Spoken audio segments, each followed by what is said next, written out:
Heard about Berlin 1884? 14 European men gathered around the table covered the maps of Africa, not one African in the room. Over the next 3 months, they carved up an entire continent with pencils and rulers. They drew lines through kingdoms, split ethnic groups, ignored trade routes, and divided 11.6 million square miles of land amongst themselves. Before Berlin, Africa wasn't a blank canvas waiting to be organized. It has structure, kingdoms like Mali, Songhai, Aksum, Benin, Congo, Buganda, empires with legal systems, trade networks, and borders that made sense to the people living in them. Those borders were flexible. They followed rivers, seasons, kinship, and commerce. People moved, families stretched across regions. Trade flowed with Europe arrived, not to trade as equals, but to compete for control. By 1880s, European powers were scrambling for African territory. France wanted West Africa, Britain wanted East and Southern Africa, Belgium wanted Congo, Germany, Portugal, Italy, everyone wanted a piece.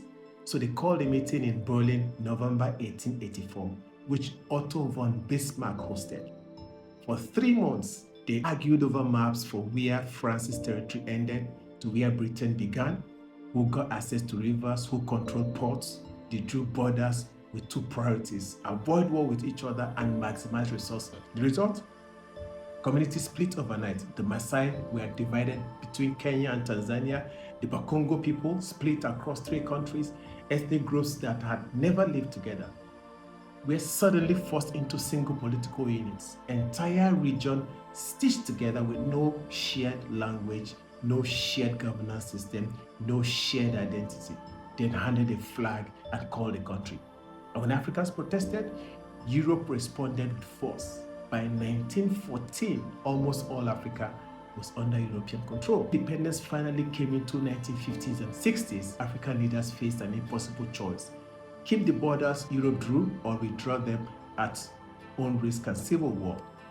Most chose to keep them, not because the borders made sense, but because changing them felt even more dangerous.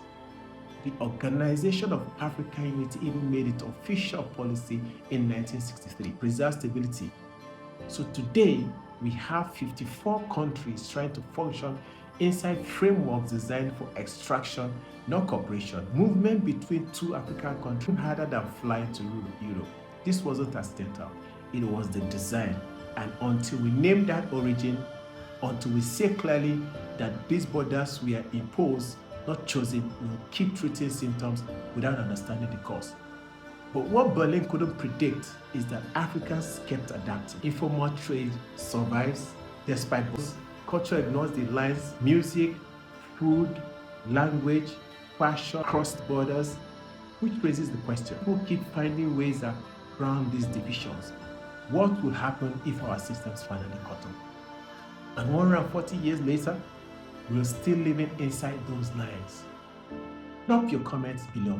Let's discuss the impact of the Berlin Conference, and subscribe if you want more breakdown that trace today's problems back to its origins.